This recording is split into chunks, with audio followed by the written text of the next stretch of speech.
ओम नमो भगवते वासुदेवाय नमः। नमस्कार दोस्तों, आइए सुनते हैं बृहस्पतिवार व्रत कैसे करें, इसकी संपूर्ण कथा, पूजन और उद्यापन विधि के बारे में। देव गुरु बृहस्पति देव जी विद्या, बुद्धि, धन, वैभव, मान सम्मान, यश, पद और पुत्र पौध प्रदाता अत्यंत दयालु देवता हैं। 9 ग्रहों में सबसे बड़े और शक्तिशाली तथा देवताओं के गुरु होने के नाते बृहस्पति देव के निमित्त व्रत और पूजन करने पर अन्य सभी ग्रह और देवता भी हम पर कृपालु बने रहते हैं।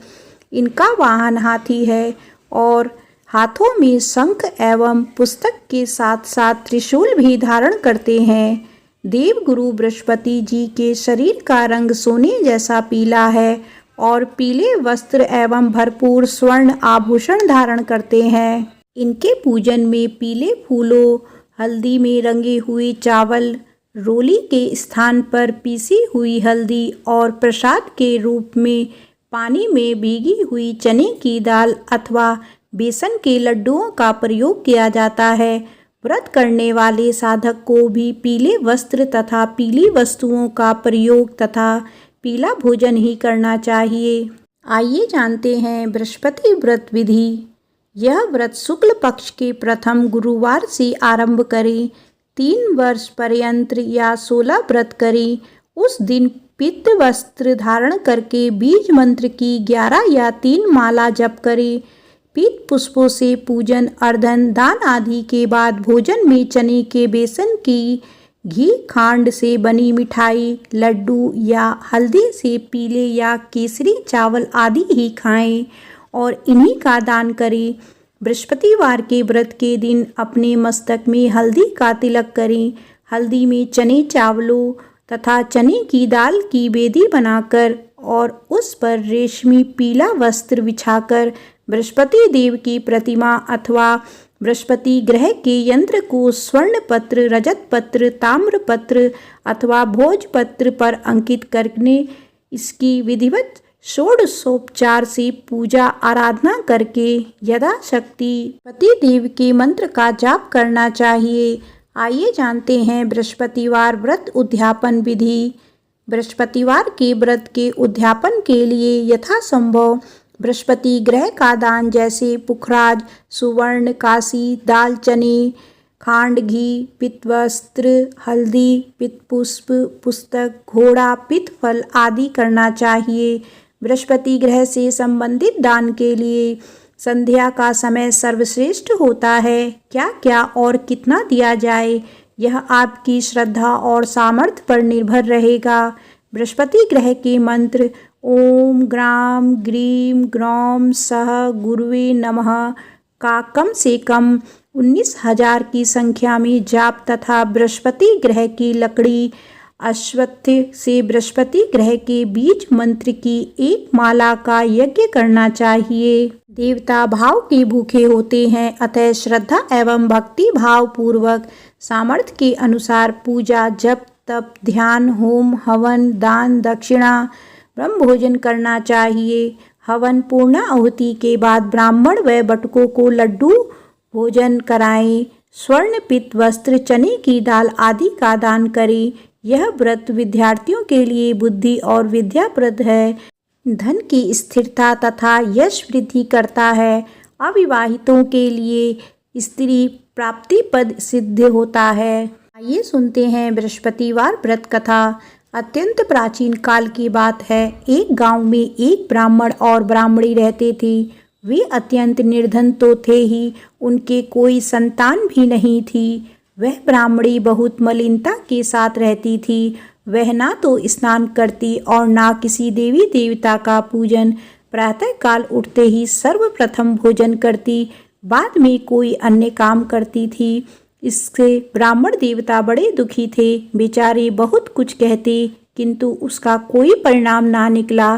भगवान की कृपा से ब्राह्मण की स्त्री के कन्या रूपी रत्न पैदा हुई और वह कन्या अपने पिता के घर में बड़ी होने लगी। वह बालिका प्रतिदिन पूजा और प्रत्येक बृहस्पतिवार को व्रत करने लगी। अपने पूजा पाठ को समाप्त करके स्कूल जाती तो मुट्ठी भर जौ भर कर ले जाती और पाठशाला के मार्ग में डालती जाती। बाद में ये जौ स्वर्ण के हो जाते और वह लौटते समय उनको बीनकर घर ले आती।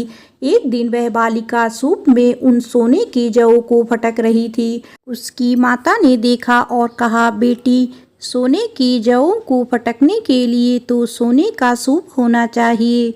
दूसरे दिन गुरुवार था।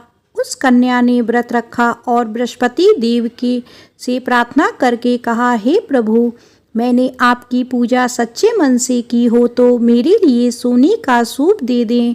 बृहस्पति देव ने उनकी प्रार्थना स्वीकार कर ली। रोजाना की तरह वह कन्या जौ फैलाती हुई जाने लगी। तभी लौटकर जौ बीन रही थी तो बृहस्पति देव की कृपा से उसे सोने का सूप मिला। उसे वह घर ले आई और उससे जौ साफ करने लगी, परंतु उसकी माँ का वही ढंग रहा। दिन की बात है, वह कन्या सोने के सूप में सोने की जौ साफ कर रही थी। उस समय शहर का राजकुमार वहां से होकर निकला। इस कन्या के रूप और रंग को देखकर वह मोहित हो गया तथा अपने महल आकर भोजन तथा जल त्याग कर उदास होकर लेट गया। राजा को इस बात का पता लगा तो मंत्रियों के साथ उसके पास आए और बोले, हे बेटा, तुम्हें किस बात का कष्ट है? किसी ने अपमान किया हो अथवा कोई और कारण हो सो कहो, मैं वही कार्य करूँगा जिससे तुम्हें प्रसन्नता हो। राजकुमार अपने पिता की बातें सुनकर बोला, मुझे आपकी कृपा से किसी बात का कोई दुख नहीं है। किसी ने मेरा कोई अपमान नहीं किया है, परंतु मैं उस लड़की के साथ विवाह करना चाहता हूँ जो सोने के सूप में सोने के जौ साफ कर रही थी। सुनकर राजा आश्चर्य में पड़ गया और बोला, हे बेटा, इस तरह की कन्या का पता तुम्ही लगाओ, मैं उसके साथ तुम्हारा विवाह अवश्य करा दूंगा। राजकुमार ने उस लड़की के घर का पता बता दिया। तब राजा का मंत्री उस लड़की के घर गया और ब्राह्मण की उस कन्या का विवाह राजकुमार के साथ हो गया। के घर से जाते ही पहले की भांति उस ब्राह्मण देवता के घर में गरीबी आ गई। अब भोजन के लिए भी अन्न बड़ी मुश्किल से मिलता। एक दिन दुखी होकर ब्राह्मण देवता अपनी पुत्री के पास गए। बेटी ने पिता की दुखी अवस्था को देखा और अपनी माँ का हाल पूछा। तब ब्राह्मण ने सभी हाल कहा। कन्या ने बहुत सा धन देकर पिता को विदा किया। इस तरह ब्राह्मण का कुछ समय सुखपूर्वक व्यतीत हुआ। कुछ दिन बाद वही हाल हो गया। ब्राह्मण फिर अपनी कन्या के यहाँ गया और सभी हाल बताया। तब लड़की बोली, हे पिताजी, आप माताजी को यहाँ लिवा लाएं, मैं उन्हें विधि बता दूंगी जिससे गरीबी दूर होती है। वह ब्राह्मण देवता अपनी स्त्री को लेकर पुत्री के घर पहुँचे तो पुत्री अपनी माँ को समझाने लगी, हे माँ, तुम प्रातःकाल उठकर प्रथम स्नान आदि करके भगवान का पूजन करो तो सब दरिद्रता दूर हो जाएगी। लेकिन उसकी माँ ने एक भी बात नहीं मानी और प्रातःकाल उठते ही अपनी पुत्री के बच्चों का जूठन खा लिया। एक दिन उसकी पुत्री को बहुत गुस्सा आया। उसने रात में कोठरी में सभी सामान निकाला और अपनी माँ को उसमें बंद कर दिया। प्रातःकाल उसमें से निकालकर स्नान आदि पाठ कराए तो उसकी माँ की बुद्धि ठीक हो गई। फिर तो वह प्रत्येक बृहस्पतिवार को व्रत रखने लगी। व्रत के प्रभाव से उसकी माँ भी बहुत धनवान तथा पुत्रीवती हो गई और बृहस्पति देव जी की प्रभाव से वे दोनों इस लोक में सभी सुख भोग कर स्वर्ग को प्राप्त हुए। आइए सुनते हैं बृहस्पतिवार व्रत की दूसरी कथा। किसी गांव में एक साहूकार रहता था जिसके घर में अन्न, वस्त्र और धन की किसी की कोई कमी नहीं थी, परंतु उसकी स्त्री बहुत ही कृपण थी। किसी भिक्षार्थी को कुछ नहीं देती थी, सारे दिन घर के काम काज में लगी रहती थी। एक समय एक साधु महात्मा बृहस्पतिवार के दिन उसके द्वार पर आए और भिक्षा की याचना की। स्त्री उस समय घर का आंगन लीप रही थी। इसी कारण साधु महाराज से कहने लगी कि महाराज, इस समय तो मैं लीप रही हूँ, आपको कुछ नहीं दे सकती, फिर किसी दिन अवकाश के समय आना। साधु महात्मा खाली हाथ चले गए। कुछ दिन के पश्चात वही साधु महात्मा आए और उसी तरह भिक्षा मांगी। साहूकारनी उस समय लड़के को खिला रही थी। कहने लगी, महाराज मैं क्या करूं, अवकाश ही नहीं है, इसीलिए आपको भिक्षा नहीं दे सकती। तीसरी बार महात्मा आए तो उसने उसी तरह टालना चाहा, परंतु महात्मा जी कहने लगे कि यदि तुमको बिल्कुल ही अवकाश हो जाए तो तुम मुझे भिक्षा दोगी। साहूकारणी कहने लगी, हाँ महाराज, यदि ऐसा हो जाए तो आपकी बहुत कृपा होगी। साधु महाराज जी कहने लगे कि अच्छा, मैं एक उपाय बताता हूँ। तुम बृहस्पतिवार को दिन चढ़ने पर उठना और सारे घर में झाड़ू लगाकर कूड़ा एक कोने में जमा कर रख देना। घर में चौका इत्यादि मत करना। घर वालों से कह दो उस दिन सब हजामत अवश्य बनवाएं। रसोई बनाकर चूल्हे के पीछे रखा करो, सामने कभी ना रखो। सायंकाल को अंधेरा होने के बाद दीपक जलाया करो तथा बृहस्पतिवार को पीले वस्त्र मत धारण करो, ना पीले रंग की चीज़ों का सेवन करो।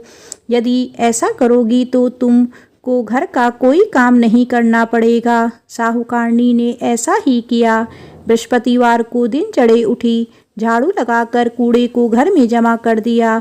पुरुषों ने हजामत बनवाई, भोजन बनाकर चूल्हे के पीछे रखा। वह कई बृहस्पतिवार तक ऐसा करती रही। इससे कुछ काल बाद उसके घर में खाने को दाना ना रहा। थोड़े दिनों बाद वही महात्मा आए और भिक्षा मांगी। सेठानी ने कहा, महाराज मेरे घर में खाने को अन्न ही नहीं है, आपको क्या दे सकती हूँ। तब महात्मा ने कहा कि जब तुम्हारे घर में सब कुछ था तब भी तुम कुछ नहीं देती थी, अब पूरा पूरा अवकाश है तब भी कुछ नहीं दे रही हो, तुम क्या चाहती हो वह कहो। तब सेठानी ने हाथ जोड़कर प्रार्थना की, हे महाराज, अब कोई ऐसा उपाय बताओ कि मेरे पहले जैसा धन्य धान्य हो जाए। अब मैं प्रतिज्ञा करती हूँ कि अवश्य मैं जैसा आप कहेंगे वैसा ही करूँगी। तब महाराज जी ने कहा, बृहस्पतिवार को प्रातःकाल उठकर स्नान आदि से निवृत्त हो, घर को गोबर से लीपो तथा घर के पुरुषों को हजामत ना बनवाएं। भूखों को अन्य वस्त्र देती रहा करो। ठीक संध्या काल दीपक जलाओ। यदि ऐसा करोगी तो तुम्हारी सब मनोकामना भगवान बृहस्पति जी की कृपा से पूर्ण होगी। सेठानी ने ऐसा ही किया और उसके घर में धन्य धान्य वैसे ही हो गया जैसे कि पहले था। इस प्रकार भगवान बृहस्पति देव की कृपा से अनेक प्रकार के सुख भोगती हुई त्रिकाल वह दीर्घ आयु तक जीवित रही और अंत में मोक्ष को प्राप्त हुई। बोलो बृहस्पति देव की जय।